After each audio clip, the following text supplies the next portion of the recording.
Hello and welcome to Bookworms. It's the show where we read a book and then talk about that book. I'm your host, Alex. And I'm Joe. How you doing, Joe? I'm doing swell, Alex. A little tired. A lot of activity today. Yeah, you look tired. You look old and tired. Yeah. Not yet 40 though, so Yeah. I do have that going in my favor. Yeah. You're definitely in your late 30s, and it shows. But otherwise, I mean, like, yeah, you look like a spring chicken at your mid 30s there. I do. I could totally pass for like 28 right now. Except that you're not dead. Yeah, I got this fresh haircut. Yeah, I'm not dead at 28. Great. I remember when you turned 27, I was like, Alex, I got 1 year to get famous. Yep, yeah, that ain't gonna happen anymore. Please like and subscribe. That's our only chance. So anyways, we got a book for you. Alex picked the book. What was the book, Alex? It was The Lost Track of Time by Paige Britt. This is a hard one to find.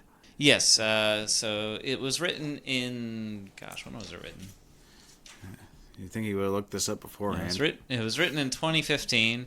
I doubt it was a bestseller, but it's really good. It's also, I think it's the only novel that Paige Britt wrote. I think she also has one picture book, so she's not a very prolific name that you'll find in the world, but Alex likes her, so that's all that counts. I like this book. It's the only book by hers I've read, and it's the only book she has. So there's that. You're just rambling now, Alex. Let's get to it. Oh boy, Joe's feeling snarky today. It's past his bedtime. He's got to drink some milk and go to sleep. Yeah, warm milk and some cookies, maybe. Yeah. Just like Santa. And me, I'm gonna go Cry for 3 hours and me. Go to a rave. I'm gonna cry for 3 hours, go to a rave, chug a bunch of Red Bull, cry again. Oh man. Oh, to be young. As you creep out on all the 18 and 20-year-olds. Yeah. Yeah, you know me. Anyways. Yeah. All right. But yes. Anyway, this is a kid's book that we're talking about today. There's a reason why there's an explicit warning on these podcasts, Alex, no matter which book we talk about. This one's for the middle schoolers, so you know it's explicit. The Lost Track of Time. By Paige Britt. Yes. Have you read Alice in Wonderland?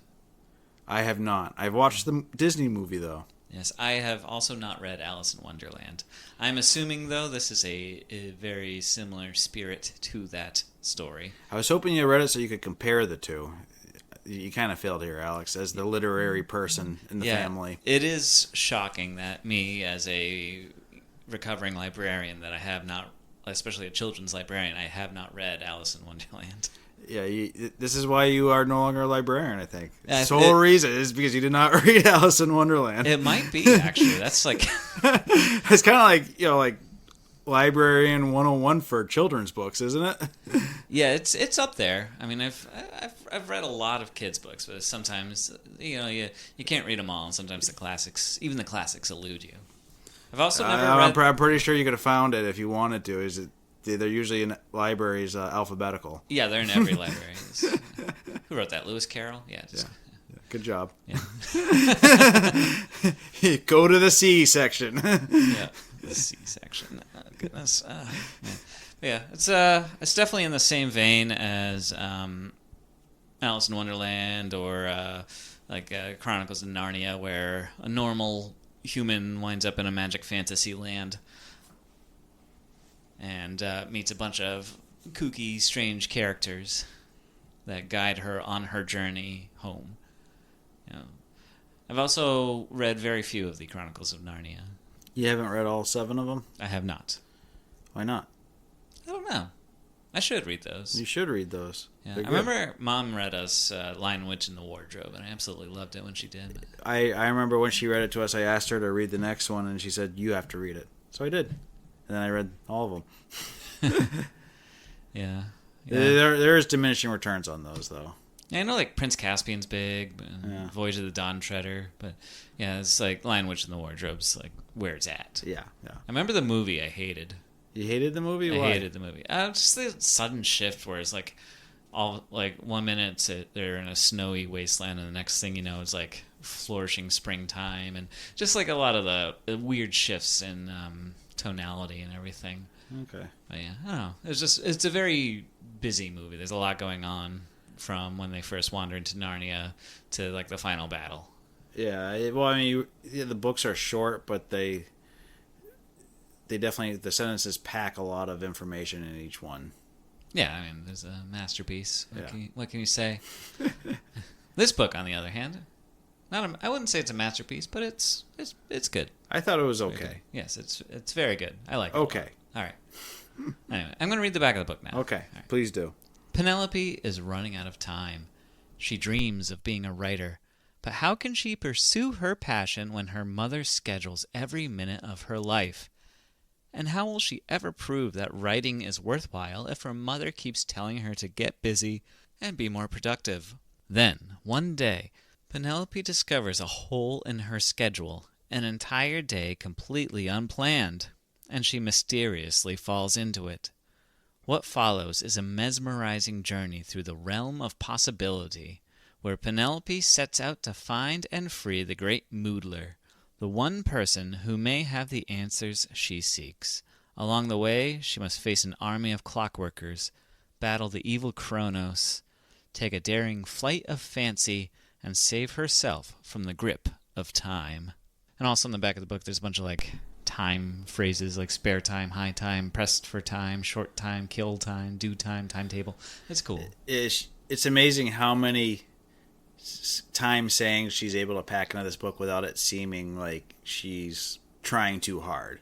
Yeah, like all the things they have to battle, they're usually like some sort of pun, like and they're in the naughty woods, and it's like instead of the KNOT naughty or in the woods WOD, they're like naughty like bad, and then woods like WOULD, and it's kind of funny because like the trees like have cast spells on them that make them like doubt themselves or want to like be like think of all the things they haven't done and like feel bad about themselves, and like it's just a cool play on words that they do. Where the wild boars, where it's like she's thinking she's looking out for pigs that attack you, but it's actually just like a boring man. Yeah, boorish people who talk only about themselves and like suck the air. They like suck the life out of you. It's funny.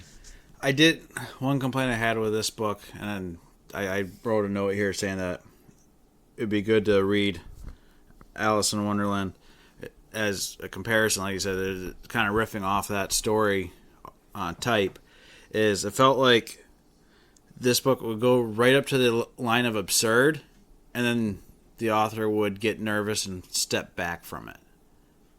Yeah, she does feel the need to explain everything, which I mean, the absurdism of Alice in Wonderland is one of its big draws that still like leaves it lasting to this day. And watching the movies is just I assume that the Disney movie is relatively close, in at least some aspects, and it's just you're going from absurd party to absurd scenario, and it's just embracing it. Where this one, I felt like Britt would get a little nervous about where she's going with the story and say, "Oh, we gotta step back and start explaining things and make it more logical." And it's just like I wanted you to go keep going with that crazy thought you had. Yeah, and like it's a fast moving book. There's a lot going on in 300 pages here, but I did want to read the opening sentence. Okay. All right. Because that's my first complaint about the book. Oh, you have complaints? Yes. Beep, beep, beep, beep. Penelope dragged one eye open and then the other. She'd been dreaming about a fire-eating lizard that spoke in riddles. The lizard was right in the middle of telling her something important when the alarm went off. She glared at the clock. It glared back. 6 a.m. Do you know why I have a problem with that sentence? Because she's waking up. Because she's waking up at the start of the book. And that was my first book I picked in season 1. You had that same complaint. I wrote that note right here. My first note. Oh, Alex picked a book where the protagonist is waking up at the beginning of the book. Yeah, I've forgotten that's how it starts. I read that and we like, oh, that's the first thing I'm going to talk about. Okay. Much like the Coldest Girl in Cold Town, it does get better from there. But definitely a weak opening. As any writer knows, avoid adverbs. Don't start with an alarm going off. Or just a person waking up. Yes. Since we're kind of comparing to Alice in Wonderland, remember the book we read, Alice, for this podcast, Alex? Yes. How close to that are we?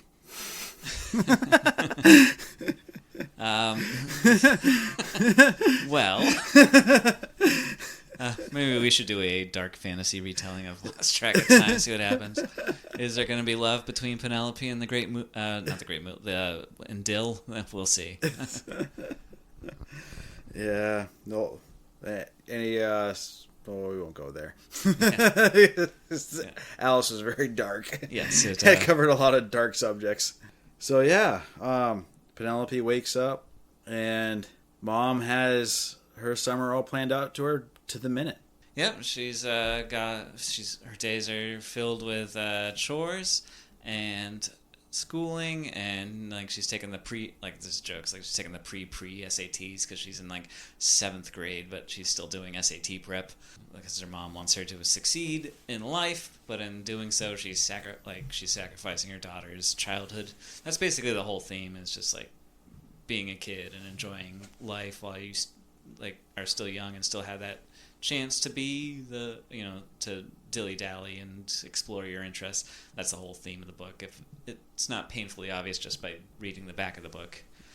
But yeah, her mom has her whole life planned out. There's no fun. She gets like 2 15-minute breaks throughout the day, and she tries to go visit her neighbor. Yeah, her neighbor, who is all about just letting her mind wander and not worrying about time. And Penelope wants to become an author. She wants to be a writer. So she's like saying, okay, if I start doing what my mom wants as fast as I can, I'll earn myself some more time off so that I can, maybe be rewarded with time to write. But because she becomes so focused on getting all her, goal oriented, trying to get all of her tasks done, she realizes she's lost the ability to write. She's lost her creativity. Yes, she. Anytime she does get a chance to think of something, she'd sit down with a pen and paper, nothing comes to mind. And also, she gets so efficient. Like her mom keeps packing more stuff into her schedule. There's always more to do. Yeah, because it's like anybody who's been an adult for more than 5 minutes knows. Like the more you get done at like a job or something, the more they're going to give you. It's not like, oh, you've earned an extra break. You've worked so hard. It's like, oh, cool. Here's another task. At the same rate of pay. Yeah, same rate of pay, and oh God, it's so much fun. Yeah, but then all of a sudden, there is a day where the schedule is blank. Yep, her mom flips the schedule open, and apparently, the pages were stuck together originally, so there's nothing there. Yeah, so Penelope takes this chance to run away to the neighbor's house, who warns her, hey, if you have a big blank like that, you could be careful because you could fall into it. Yep, and then... And we have a Wizard of Oz moment where she falls into the hole, or I guess... Alice in Wonderland. Alice in Wonderland, but even Wizard of Oz, where as she's falling down, she's seeing images going by. And... Yeah, I have read that one. You have read that? I've seen the movie. Yeah, I have read The Wonderful Wizard of Oz. Yes. Yeah. Anyway, actually, I haven't read The Wonderful Wizard of Oz. I think you had me read it. Yeah, it's damn good. It was good. Yeah, the movie takes out the entire second half of the book, but yeah, I think it improves it honestly. But yeah, she magically falls into a hole in her schedule, much like falling into a rabbit hole, and she wakes up in a magical land. Who would have thunk it? Yeah, and she's immediately greeted by Dill. Well, I'm guessing I didn't understand his name. I was actually driving down. I was like, does that mean like dilly dally or something like that? I don't know. I took it as dill, like the seasoning that nobody likes. Or the pickle. Oh, that's actually the joke in the book. Yeah. She's like the pickle, and he's all like, yes, like the pickle. Yeah, he's just a goofy character. He's kind of a, almost like a scarecrow from Wizard of Oz. That's kind of how I kept referring to him. He's kind of brainless, but still kind of smart. Yeah, I was comparing him to Mad Hatter. Okay. Well, I think that's what he's supposed to be referenced to as, but I started getting like really heavy Wizard of Oz vibes the further we got into the book.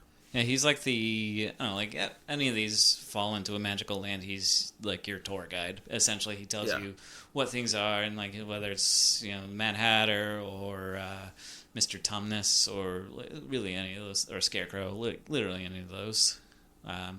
they'll be able to explain things, and speaks in expository writing and explains what things are. And so he brings her to his home. They have a tea time, and it's funny, he's got like a weird souffle where like the smoke is so thick, the steam is so thick, they eat the steam instead of the actual souffle. Yeah, everything's based off of mushrooms. Yeah. And it's kind of weird. Again, this is one of those deals where it's like we're going into the extreme craziness, and all of a sudden it's like we're going to back off from that. Yeah, and he kind of explains the history, because they're in the realm of possibility, where anything's possible. Yeah, and we get a quick explanation of the history of the world there. Yep, it was created by the great Moodler, this person who could just moodle and think up anything, and then it would become reality. Yeah. And then the evil Kronos, he realized people were wasting their time, and so he took control. He took control. He created, he put clocks up everywhere. He came up with all these phrases, like one today is worth two tomorrows, and things like that. And we find out, a little bit of a spoiler, but we find out that he's the one that created the schedule in Penelope's world. Yes, all the schedule has a bunch of quotes on each day, and they're all quotes that Kronos had come up with.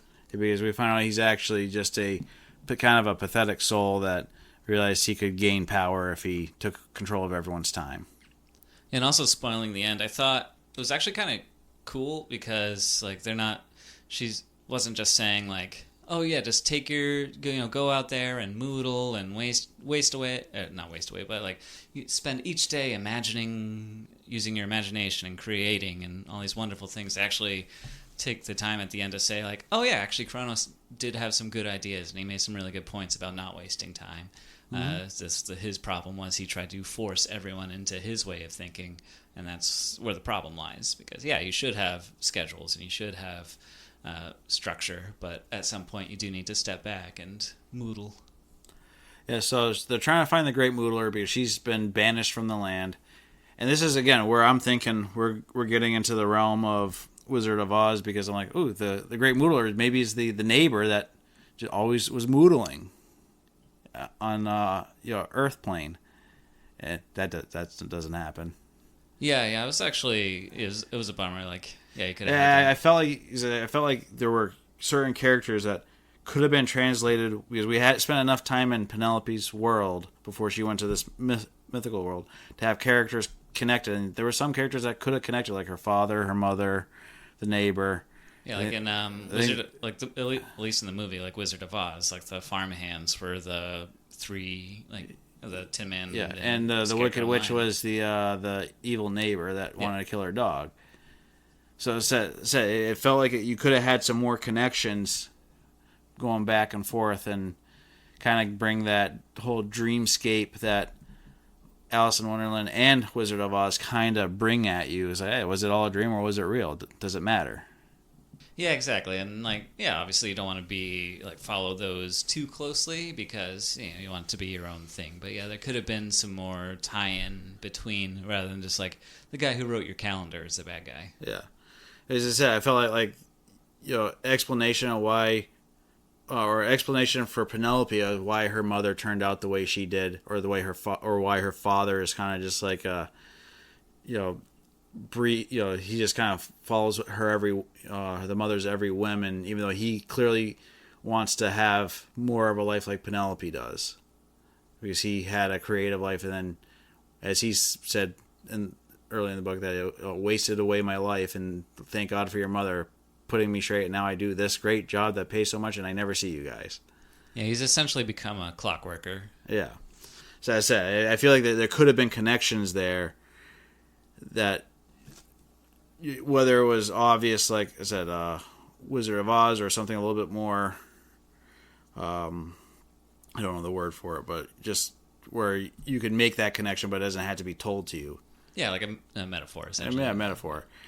Or an analogy. Yeah, and I think, I don't know if Paige Britt had that talent to do that analogy, metaphor type thing, because she has to explain everything in this.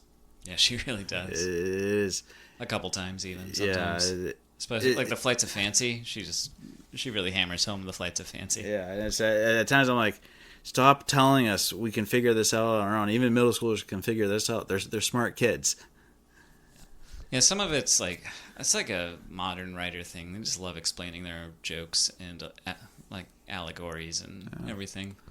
I mean, that's why, like, when we talked about A Monster Calls, I'm like, no, this should be one of the greatest modern classics for children's literature, because it just put you through it and, left you out on the other side like, okay, now we got to figure this out. Yeah, like the monster explains it at the end, but it still leaves a lot open to interpretation, and it causes you to analyze your own life. Yeah.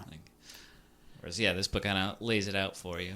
Yeah, I felt like this book definitely had a lot of weakness. That's what I said. I thought it was okay. I thought it was interesting. It had really good aspects to it, but it's just like, at the end of the day, it's like, this is not a, let's bring this book home and read it to the kids kind of thing. It's just, okay, that's kind of forgettable.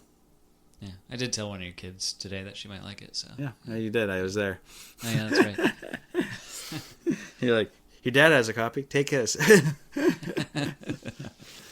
So anyways, we're getting ahead of ourselves. We're jumping all over the place. Yeah. So it's chaos. Yeah. It's mayhem. Yeah. So they try and locate the Great Moodler.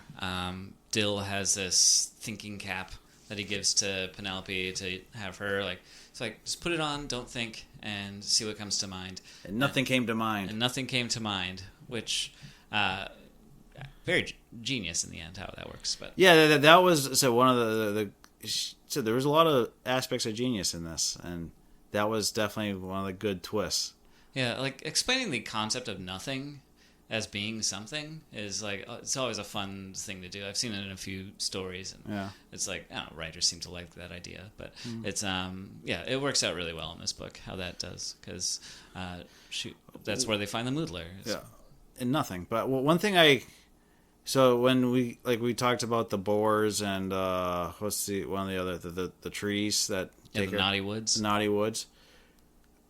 After because it keeps happening over and over and over again, these villainous type creatures or just obstacles, Dill will tell Penelope, oh, it's this thing, and she'll think earthly, our world type stuff. She never, until well after the fact, every time she never is like, hey, maybe this is a play on words. She never wants. She doesn't learn or grow throughout the whole most of the story on her trip to the city. Yeah, it's not until they get to what's the city's name? I don't know. Chronosville. I don't know. Yeah. But it's not until they get to the city that she actually starts to show her intelligence and growth. Because the whole thing is she's too afraid to stand up to her mom and advocate for herself, and so we don't see that at first and through the woods, and she's able to rescue Dill from the boar, and she's able to Dill helps her through the Naughty Woods, and then they meet the cuckoo. Yeah. But it's she struggles early on to kind of get a grasp as a character. Yeah, so they get to the city and are immediately captured. Yep, they're found loitering at a crossroads, which is another play on words, I guess. Then, they're thrown in jail, and they're charged with wasting time. And they go... and the sentence is, something like 10 minutes, but it's you can never gain 10 minutes because you're just so busy all the time. Yeah, you can never make up for lost time, is what they say, and that kind of builds... kind of goes into the whole schedule thing, whereas no matter how fast you work, they're just going to give you another task. It's not, you didn't make up for that lost time, they just crammed your time with more things. Yeah, so it's 10 minutes is a life sentence, essentially. Yeah, and they're sentenced to work in the clock tower. Yeah, and so this is another thing. I thought the whole thing was brilliant, but I felt we should have met Kronos then instead of when we do, because we don't meet him till almost the very end. Yeah, he doesn't come in until they... And I felt like it was like we needed some sort of meeting with him or something more ominous leading up to him. Yeah, we should have met Kronos before we met the Moodler.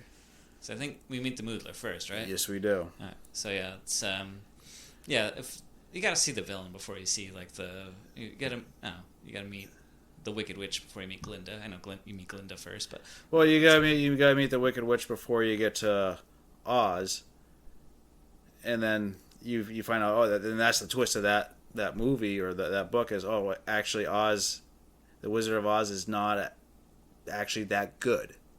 He's not really a wizard per se. He's not this all powerful being like he claims to be. So there's that twist there.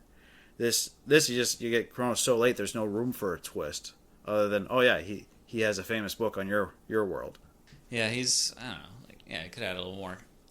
Like I know the characters are more like caricatures or what do you call it when they.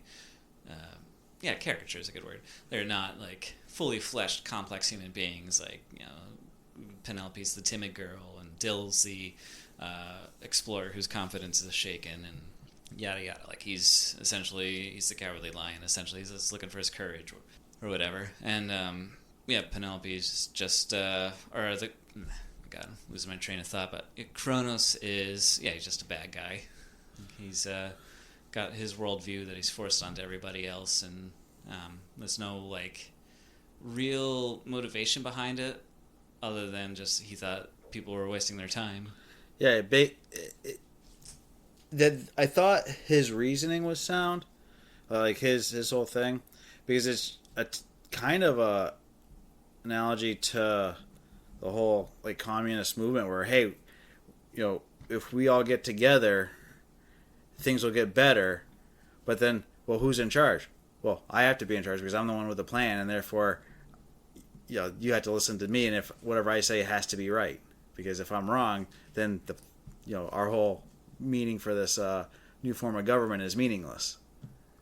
So I know I'm probably reading way more into it, but I felt that was, his power grab made sense. It wasn't necessarily to be evil. That's just how he ended up because the path he chose did not allow for other people's ideas and thoughts and actions to be of value.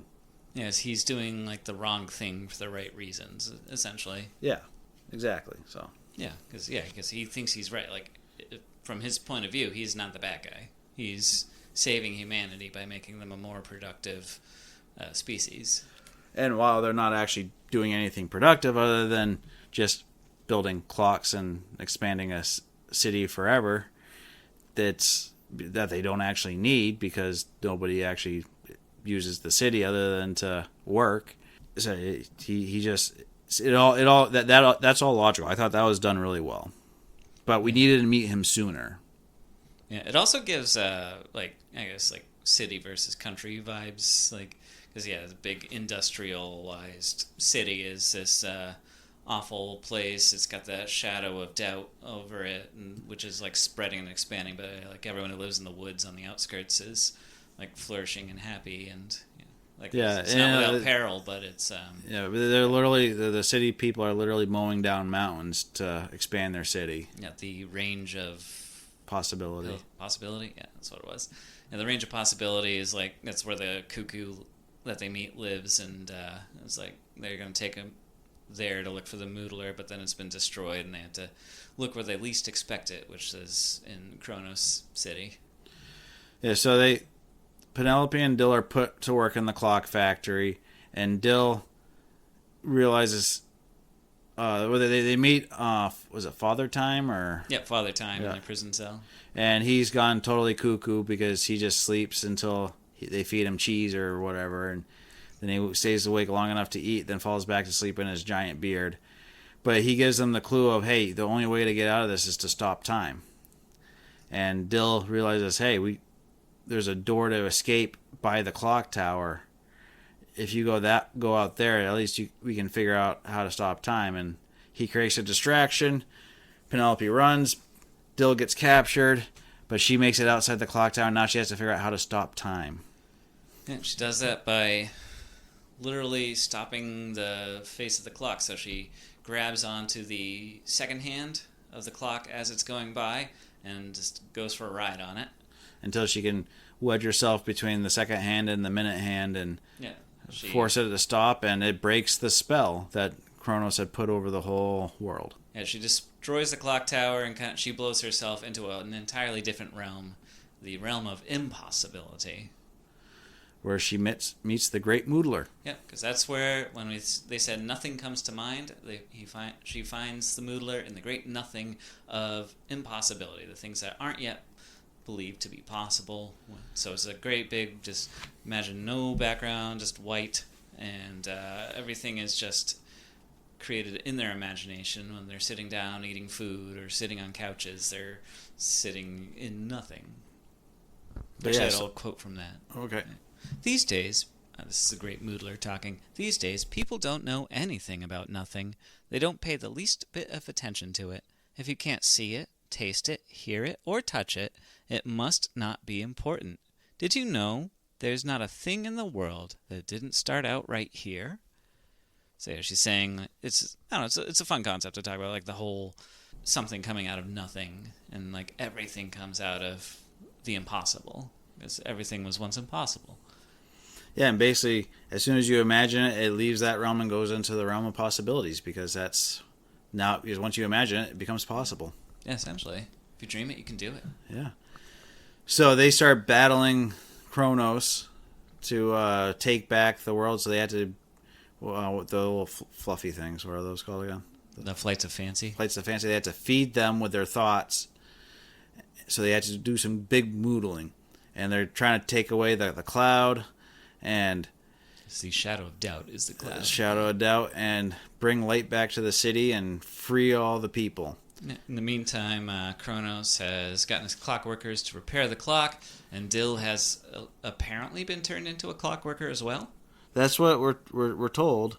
And Penelope can see this, and she freaks out, and instead of doing what the Great Moodler said, of if we just moodle enough, we will break the spell and we can save him later, because he will be you can save him. She's like, I gotta go save him right now, and flies in her flight of fancy all the way back into the clock tower, where she promptly gets captured. Yep, she gets the same kind of capture, like a robotic arm picks her up and drops her into a trapdoor thing. And that's where we finally meet Kronos. Yep, Kronos. He's got one of those cool hypnotist watches. He's trying to convert her to be a clockworker. Yeah, he's your classic mustache twirling villain with a triangle head and a top hat. He's got a hell of a mustache too. It's cool. Yeah.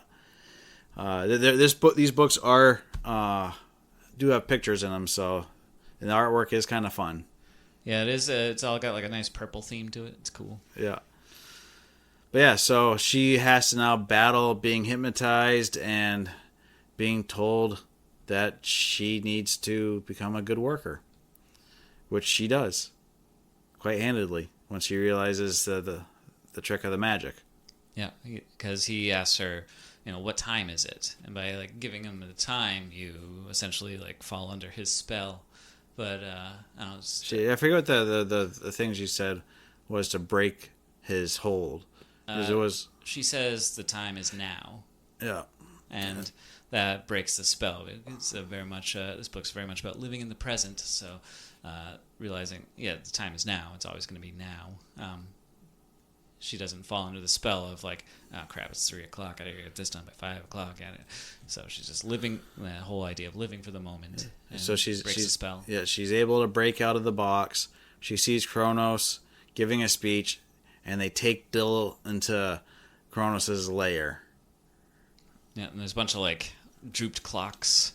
Yeah, that she can tell are other people that have been turned into grandfather clocks that are basically have run out of time. Yeah, they've run out of time. They feel the weight of time on them, so they're all drooped over.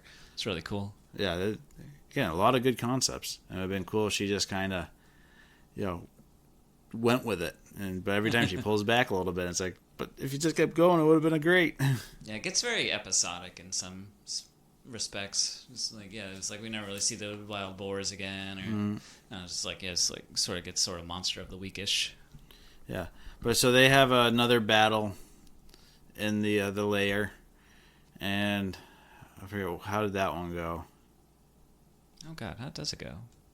It's been a long time since I read it. Well, me and Alex and I are a little out of sync on reading our books. We had a bit of a delay between recordings. Yeah. So schedules aren't syncing up as well as we hoped.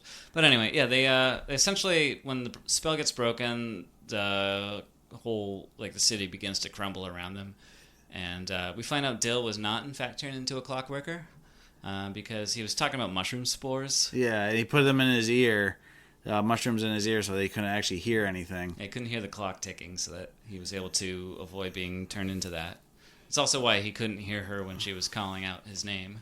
But it felt like one of those deals where that one was an explanation after the fact, because he clearly was, it was kind of like how do we break him of the spell easily kind of thing. Yeah, I think Paige Britt was kind of wrote herself into a hole. And was like, how am I going to get him out of this? But yeah, so I felt like that was a little ham-fisted. It's like, how's an 11-year-old gonna take down an entire city? Yeah. All right. But so we beat Kronos. He's not killed, but he's chased out of the city, and the Great Moodler returns to great fanfare, and they start making plans on rebuilding their world of possibility. Yep, they start working on rebuilding the range. It's a whole land. The land's gonna come back. Be restored to its former glory, and that's where they point out, like, oh yeah, Kronos did have make some good points, but his problem was he tried to get everyone to live his way. And you can't do that. And then not a good libertarian there. And then what a bear. You're getting political over there, talking about communism and libertarians. I was trying to make a reference to the libertarian book we read, Alex. That's true. Man, good times. I miss that book. Yeah, I don't miss that book. I don't know. I didn't like that book very much. I liked it better the first time we read it. I liked talking with Haley about it. Yeah, talking to Haley about it was good. Yeah, but come on, Haley, get back on the show again. I know. Yeah, when you come back, Haley, you've been called out. But yeah, so Penelope realizes that she needs to go home. Yep. Yeah, it's not her world. This is where she's in your classic hero's journey, and the hero always has to come home in that story arc. So she's gonna go have a sit down with her mom and say, "This is how it's gonna be, and we're gonna find a happy medium." And she goes home and realizes, "Hey, I have a story now," and because she'd been taking notes in her notebook, and she's like, "Hey, this is gonna be a great story that will win me a competition and lots of money." And therefore, mom and dad will be like, "Oh, I guess you can be a writer because you can make money writing." Yeah. But you know what we don't get? Confrontation with mom. It ends before that. Which I think is a good idea. Like, it's just leave it open ended like that. Like, is she going to be able to break free, or is she not, based on what just happened here? And I like open ended things like that. I normally do, but I felt this story needed something because I said it's already no connection between the two worlds. Where, like I said, the Great Moodler, I was expecting to be the neighbor, and the mother and the father being involved somehow. They're the boring teachers at school, or the friends at school other kids at school that were kind of making fun of her, knew all this stuff, and the know-it-alls. But none of that was reconnected. So you needed something to bridge that, to show that she did grow, and maybe stop it before meeting her mom and saying, "Okay, we're gonna go have a talk, mom," and stop it there. But we stop before we even see the mom again. Like, you see Penelope change throughout the course of the book, like especially in the second half. Like, she becomes much more confident in herself. But yeah, is that confidence going to translate into her confronting her domineering mother? And I felt like you needed that last aspect to complete it, to say, yeah, she did, that growth did hold. Because I said throughout the whole first half of the book especially, none of the lessons were sticking. So it's like, to me, it says, oh yeah, she's gonna go home, and then maybe she talks to her mom, maybe she doesn't, but she's probably not gonna improve her goals. Is that your prediction? She won't be able to improve? I think she's definitely got a battle. It's not just gonna be like, have a conversation with mom, and then her mom will be like, oh yeah, you're right, I am doing it. Like she's tried to talk to her mom, and her mom just kind of ignores her. So how's it gonna change now that she's had, this gap in her schedule? Yeah. But at the same time, I also like the open-ended thing. I feel like it's still done open-ended, but you had to connect something here, and instead of just leaving, oh, we're gonna go have the conversation with mom now. Yeah. The end. It would be good to see, like, even if the mom was just like willing to sit down and listen, like, because like say she did run away from home, yeah, and the mom probably knows that she's probably at the neighbor's house, but hey, sweetie, you've been gone for 6 hours. We were scared for you. What's going on? And maybe the mother saying, are we pushing you too hard?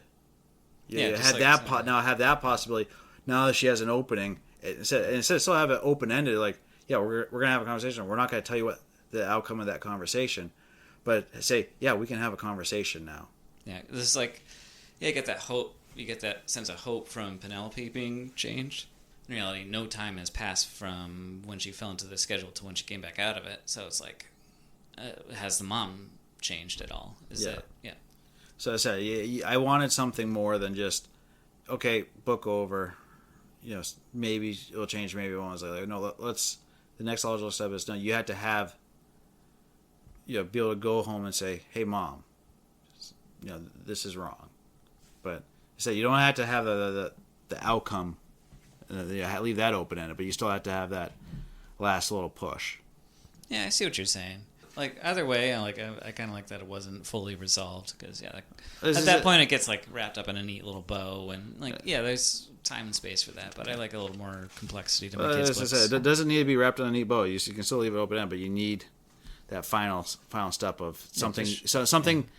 There is potential to happen other than, oh, I'm just going to go home now. Like, it basically says like she was lost in her own head for 10 minutes kind of thing. Yeah.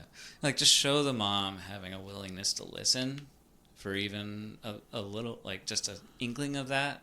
And, then you're like, oh, things will change, as opposed to, like, are they going to change? Or if things could change. Yeah. As I say, if instead of saying, yeah, you've been in your own head for 10 minutes, hey, you've been out for, like, 6 hours. You need to go home now. Yeah. And then mom being like, we've been looking all over for you. Where have you been? Is it us? Yeah, like another page. Yeah, so you're not talking much more. And I said you don't need to resolve anything. It's just said like Wizard of Oz. Dorothy wakes up and you were there and you were there and you were there and I learned all this stuff. It's like, okay, that's nice, sweetie. But it's like, okay, yeah, something you can definitely see she's changed her perspective. And she's going to be a different person, even if the other characters are still going to just kind of continue on as they are. Yeah, and they're all showing care for Dorothy at the end of the movie. And yeah, where at the beginning you didn't see that. Yeah. She was just in the way. Yeah, and then she's also showing a greater appreciation for the people around her as well. Yeah, so it says so you still open ended. Like, yeah, she's still probably going to be the little girl in the way that's just kind of on cloud 9 wandering around, not sure what to do with herself, and they're going to get annoyed with her again. But maybe we'll see someday. Maybe book 2. Yeah. You think there'll be I don't know what's going to happen at this point, buddy. Final thoughts, Alex. Like you said, you said it was okay, but it's got its flaws for sure. It's a good book. I do recommend it to all you young readers out there. They can't listen to the show because the show's listed as explicit. Yeah, I think it's a good book for adults too. It's like, like reading it as an adult. It's a good reminder. Like, hey, you still gotta, like, we all have busy lives, but you gotta make time to think and dream and create things. Whether like you and I both like to write, or whether you're building things, or just do the things you love. So you can't just be working and doing chores and checking your bank accounts all day. You have to actually do things for you that make you feel alive and enjoy the time that you're given. Yeah, that's why you live in a hovel and I live in a mansion, right, Alex? Exactly. Yeah. Because you're just moodling all day long in dreamland, and I'm checking my bank account. Exactly. Oh gosh, yeah, it's a good time. Yeah, it's my mud hut. So some questions for you, Alex. Right, do it up. How does Penelope change over the course of the novel? What drives her growth? So I guess we kind of touched on it, but she definitely becomes more confident as the story goes along. She goes from just like being able to get a word in edgewise with the wild boars to taking down an entire city of clockworkers. I think she also realizes that time is not the enemy if you look at it from a different direction, different way. Because by the end she realizes, hey, yeah, like we said, time, you can't just moodle all day and just be in the clouds all day. You still have to do stuff to get stuff done. But there's good aspects and bad aspects, and one extreme versus the other is no. I guess she's getting a more nuanced look at instead of looking at two extremes. Yeah, you can't just walk around with your head in the clouds all day because you'll die of starvation. But you can't also just be a rigid clock watching guy because then you lose that zest for life. So yeah, she definitely learns that, and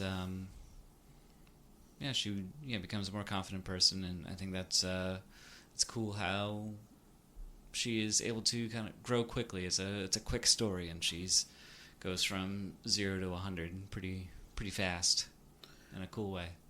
Did any characters frustrate you or make choices you disagree with? Why? Honestly, Dill could have been cooler. We kind of glossed over his character, but he's like, I don't know, like we said, he's like the Mad Hatter tour guide of the world, and he definitely fades away in the second half. I think that's out of necessity because we got to show Penelope's growth as like she loses her, like the guy who's been helping her, and she has to figure it out on her own, even though she just winds up in the hands of the Great Moodler anyway. But like, I don't know, he's just he always seems to have the answers no matter what, even after they get captured and stuff. Like, he knows how to avoid all the clockwork stuff to prevent getting turned into a clockworker. But like, it would have been cool if he like didn't know something, because like he has his own story arc where he feels like a failed explorer because he was looking for the Great Moodler and he couldn't find her. But even that was wrapped up in a little bow, and they decide that Penelope is also a Great Moodler because she's able to moodler her way back into the realm of possibility. And that felt like one of those right in and after the fact kind of things. Yeah, and like, well, where nothing comes to mind is like a good play on words. Like having Penelope also be the Great Moodler is kind of lame. I don't know. It's like Paige Britt's way of saying like everyone's a great moodler when you think about it. But at the same time, like, if everyone's a great moodler, no one is. Go with the Incredibles there. What do you think the author is saying about routines and habits?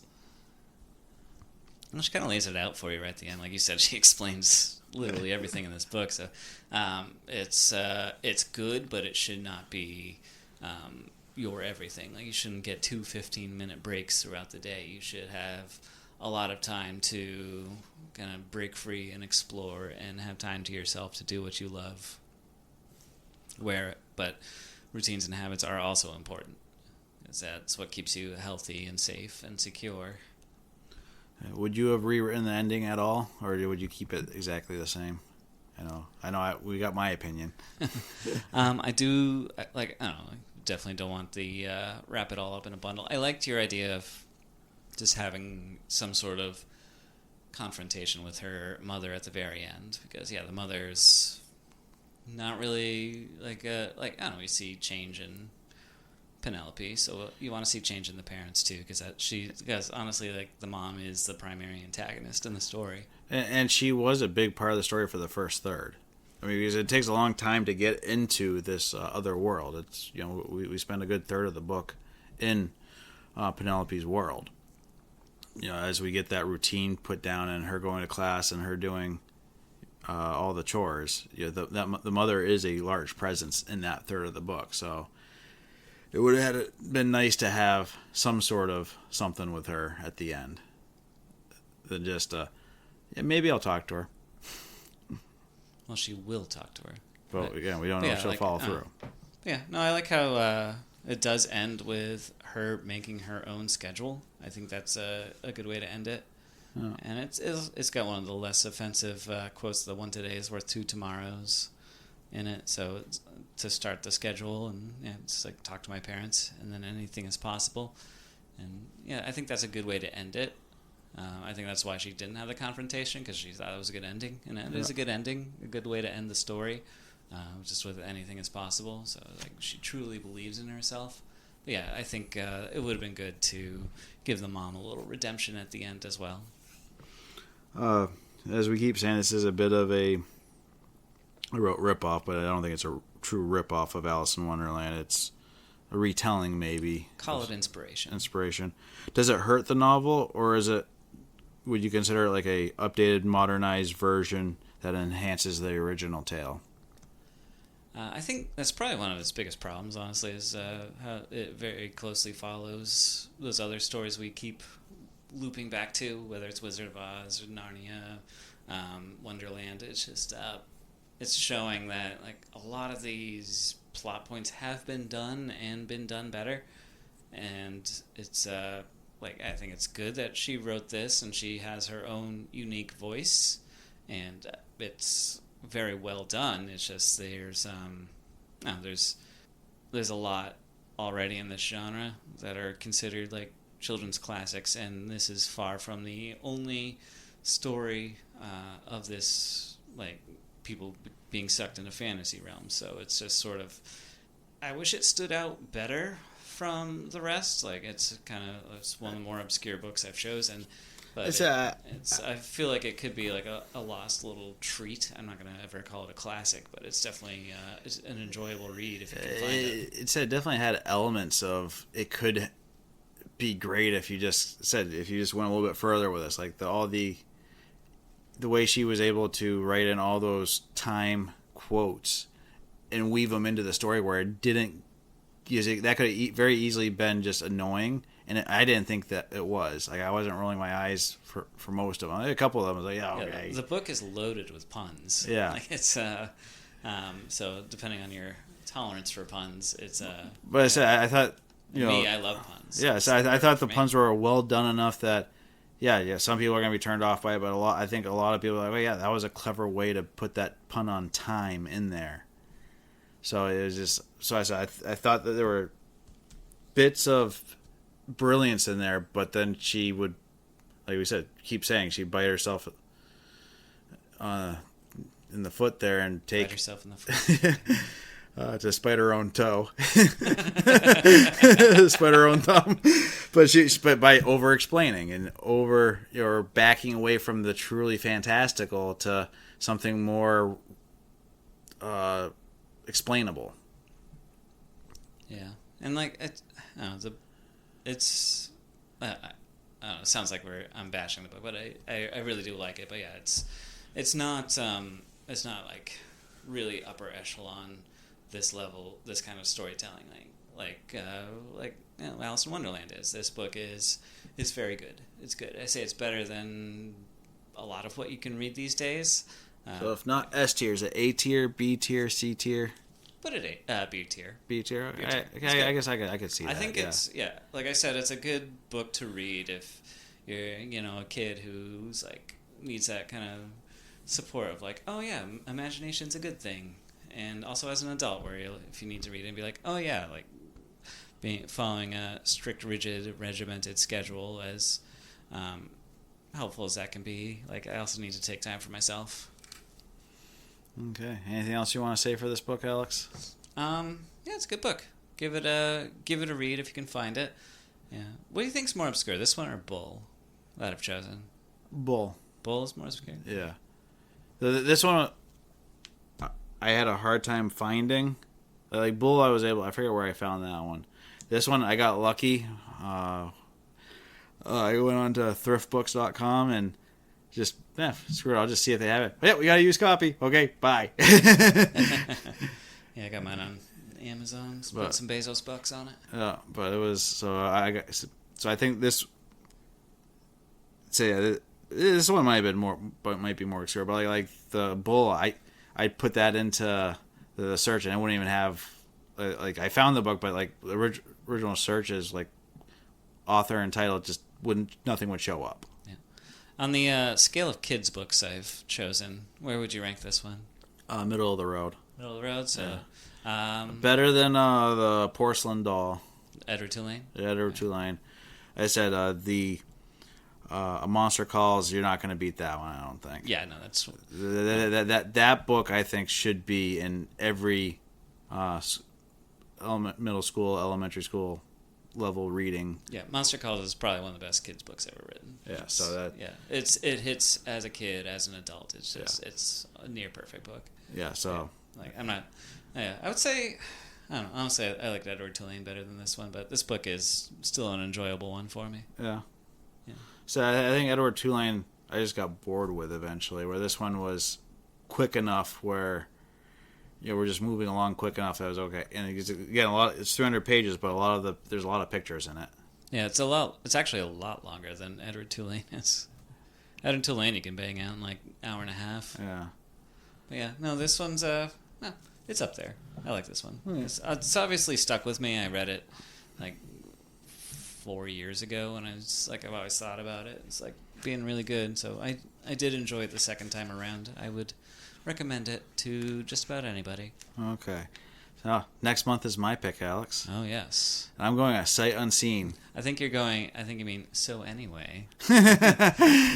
Next month is your month. Anyway, go ahead. Yeah, so I'm going a sight unseen on this book, but I have a Joe's doing a sight unseen book. But I have a good feeling about this one, Alex. The book is called So Anyways by John Cleese.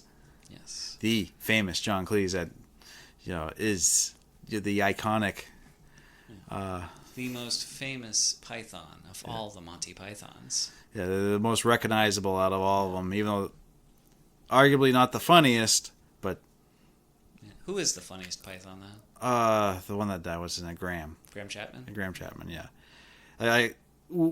Being more familiar with John Cleese, that he's the obvious answer. But if you get into the Python backlog and all the original show and all their movies, and you start learning who's actually doing a lot of the writing, you realize Graham is the genius behind it, and the reason why when he died they were like, yeah, okay, we can't do this anymore. Yeah, I always thought Eric Idle was incredibly funny. Oh, I'm not saying what I understand is like everybody, like all the rest of the Pythons don't like Eric Idle, but they were all. It's like, I don't know. We're getting into probably a conversation we could have next month, but it's like they're like, I don't think anybody, like if you take one person out of Monty Python, it's not as good because like they all contributed in different ways, and they were all very very funny in their own ways. So it's like, yeah, it's But so I believe it's a memoir. I'm not totally sure because John Cleese can do that sort of thing. I'm writing a memoir, and then it ends up being a completely off the wall something else.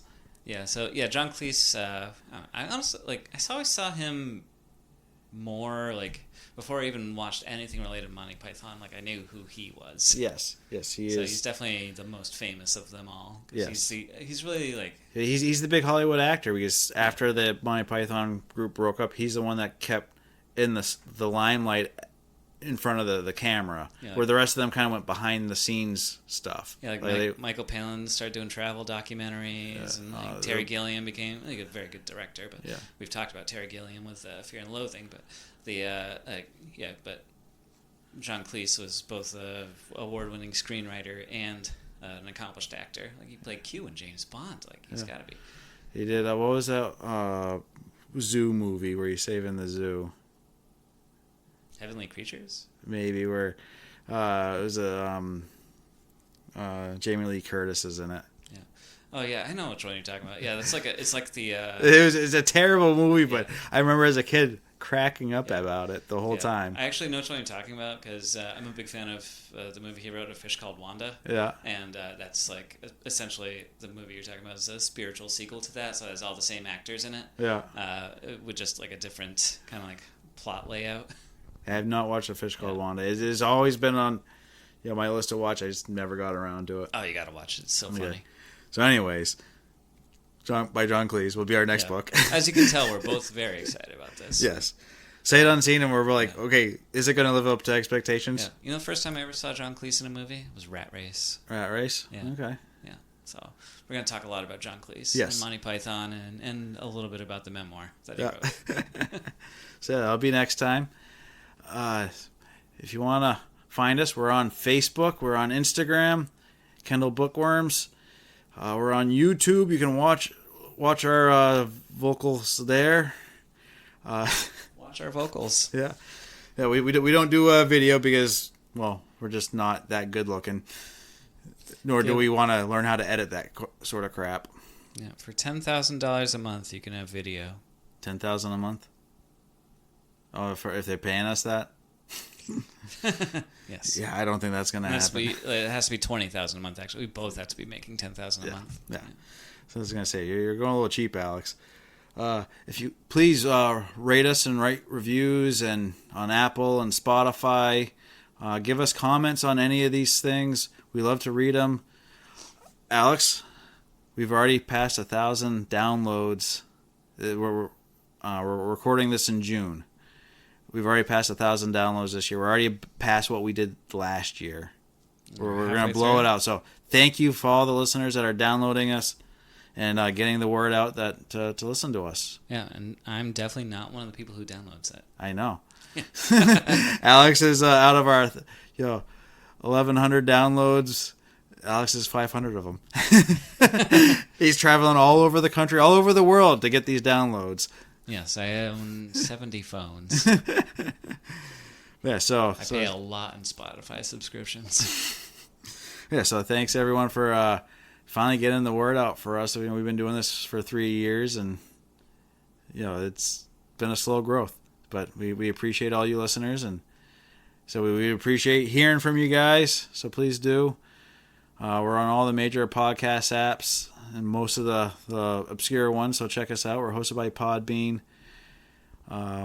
Yeah, that's all I got, Alex. Oh, Alex has got books for sale. Yes, The Destroyer and Paul Plimpton versus Ragnarok. You can find those on Amazon. Pay those Bezos dollars for Alex to be able to retire and upgrade from his hovel to a cottage with a thatched roof. Going from a hovel to an in-law apartment.